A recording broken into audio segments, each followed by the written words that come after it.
The wreckage hard to look at. The sound that woke up neighbors just as terrifying. We just heard a bang and a flash. A young life lost, the driver hurt and suspected of reckless behavior. I'm just emotional because I just knew something was going to happen. For years, Marcia Hunsinger has seen young drivers speed up and down East Street. Oh, fast. I mean, screaming fast. Today, her worst fears came true. Last night, this guy sat in front of our house and revved his engine up, which woke me up. That guy, Marcia worries, was Michael Weber Jr., the driver. And then I heard him racing through the neighborhood, which gets him up to the top of the hill. After that, deputies and neighbors say it was nothing but chaos. Witnesses tell us the car was speeding across at least 4 front lawns. This was the last one here. It then spun out of control and slammed right into that tree over there, killing the passenger, 20-year-old Joel Ajavant. Deputies believe the driver may have been under the influence and was most certainly speeding. Marcia worries if patrols are not stepped up here, this casualty will not be the last. I don't know. I don't know what has to be done.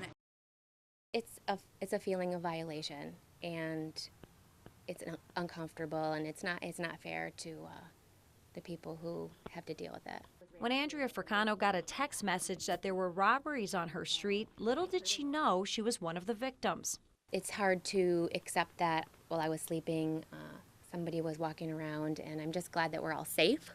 The thief made away with cash and electronics, and the Fricano family wasn't alone. 3 other homes were burglarized. 6 homes were targeted in total. Police say these burglaries can be avoided. There are things you could do to protect your family, no matter where you live. That sense of security, people get lulled into it. You really have to make sure your car doors are locked, your house doors are locked. First floor windows really need to be closed and locked. But for some residents, those precautions won't be enough. So as of this afternoon, I now have a security system that's installed in my house. I also have motion sensors that have also been installed in the back of my house, which previously, as of yesterday, were not there. So this really shook you up. Mm-hmm. Yep. The image is pretty intense. For a report of an industrial fire on Main Street. Within minutes, flames destroy a building. A portion of the building has collapsed. That has stood here for 100 years. This building here was the old schoolhouse, you know. That's a piece of history lost here. Piece of history lost, absolutely. The old school built in 1913, but it's been vacant for years, last used as a storage facility for the former Stone Construction Company. The new owners, a company called Commodore, had plans to demolish it. It just needed to come down, but not this way, of course. 14 fire companies were called in to battle this one. This blaze so intense, the fire hydrants in the town did not provide enough water to put out the flames. So that brought firefighters here. Check it out. They actually use trucks to suck the water out of nearby Honeoye Lake. That truck then brings the water here, empties it into these temporary pools. That water then pumped to the scene of the fire to put out the flames. Their efforts paid off. The fire extinguished and nobody was hurt. A silver lining as a piece of this town's history is gone for good.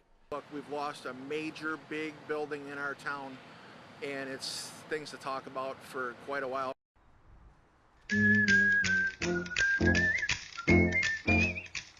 The sounds of Sweet Georgia Brown called me to the Y in Rochester for a shoot-around with Globetrotter veteran Slick Willie Shaw.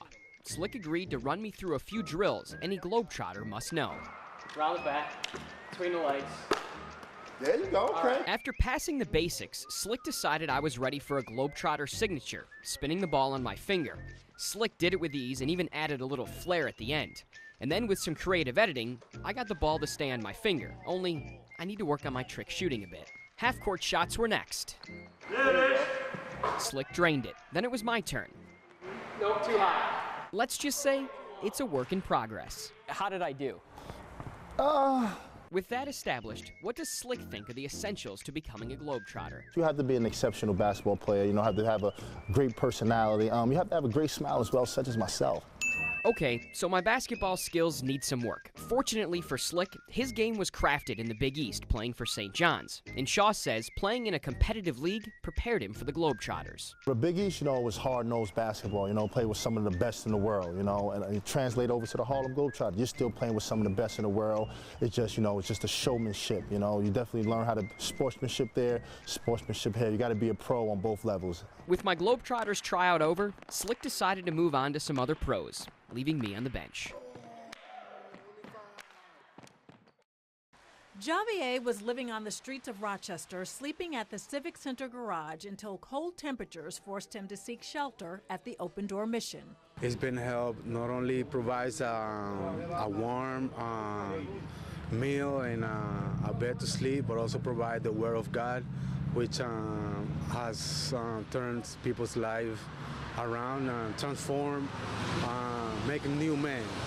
Kenneth Geyer can relate. He's a supervisor at the Open Door Mission now, but 5 years ago, he too was homeless. It brought me to a place of brokenness. I was, addicted. I was coming in and out of shelter. I lived in the subway under the Dinosaur restaurant at one time for 2 straight years.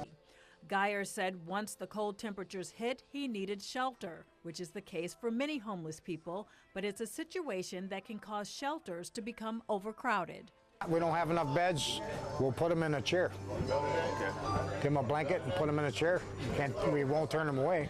According to the homeless management system, the city of Rochester and Monroe County has served nearly 1,200 single men and 800 single women aged 25 and older. Geyer said he was one of the lucky ones, not only to get a bed, but to turn his life around, and now he mentors others. That is my main focus here, is what I'm asked to do, and because I come from the same cloth. A cloth that is also familiar to Javier. This place has been totally a blessing. Like I said, I've been here for 2 weeks. They got me in the program. Now tomorrow, hopefully, I gotta go see a place that I might be renting, and from there, move on with the Lord in my life.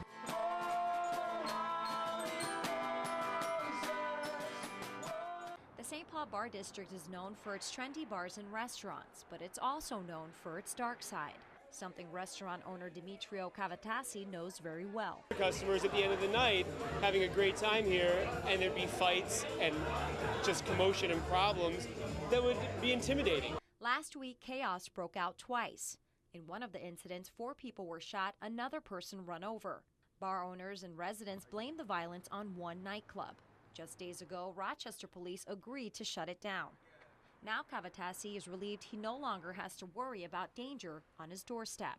I understand everybody has a right to have a business, but if you can't control it and you're really ruining a neighborhood where people live over so many years, yeah, it's high time. The decision came with the help of Chris Woodworth and the St. Paul Quarter Neighborhood Association. It's been difficult getting people to listen. The group led a relentless effort to get police and city officials to pay attention. They even spoke up for those who felt they had no voice. Many residents had come out of the woodwork, and people who were afraid to speak up, unfortunately, and voice their happiness and the collective sigh of relief. Now that the club is closed, residents and bar owners are hoping this is a new start for St. Paul. And hopefully we'll stay closed permanently and we can move on with building our neighborhood. Stand up for your neighborhood and your home and say, we're not going to take it any longer.